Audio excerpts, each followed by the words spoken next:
其實我話俾你聽啊，其實我同呢個機師攝影夜郎同埋佢身邊識得嘅人咧，全部係毫無關係，亦都冇任何來往啊。但係依條友點解出嚟揾我咧？其實我諗咗幾日，我終於知道咧，其實佢呢個即係色情攝影師呢個變態攝影師咧，就係即係佢又咁玩嘅。嗱，收錢嗰啲就幫人哋影鹹相啦，影啲色情相片啦咁樣啦。唔收錢嗰啲咧，就同人哋上床搞嘢咁樣。咁我覺得佢走嚟揾我咧，其實應該我哋都老實講，我同佢即係毫不相識，即係大家素未謀面，點解佢會嚟揾我啊？係我相信係佢啲女派嚟揾我嘅。即係佢為咗即係同佢識得嗰啲女上床搞嘢，咁即係佢要氹佢啲女開心啊嘛。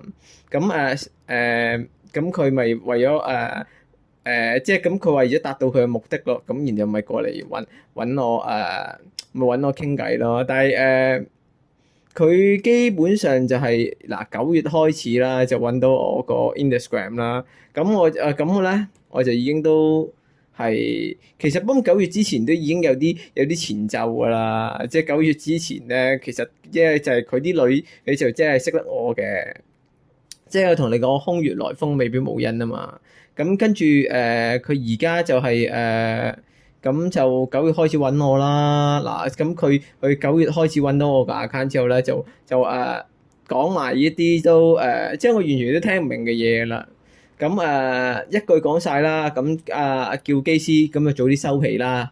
咁就係最簡單嘅嘢啦。咁呢個色情攝影師就係如果我覺得佢收錢嘅，幫人收錢拍嘅，咪影啲女鹹相咯。如果唔收錢拍嗰啲嘅，咪同啲女搞嘢咯。咁講真，佢唔做呢啲咁嘅撲街賤格嘢，佢唔係做咁樣拍鹹相，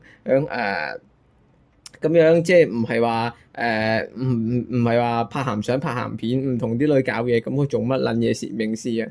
呢個咁嘅冚家產，其實佢就係咁樣嘅人嚟噶啦。即係以我所知，唉，即係老實講，即係唔好俾我見到佢。即係如果俾我見到佢咧，我會點咧？其實我都會避開佢嘅啫。即係犯法嘢我就唔應該做，我更加唔會做啦。咁嗱我知係同大家有關嘅讀者講咧，你哋小心啲啦。唉，即係我都忍無可忍，連粗口都要講埋。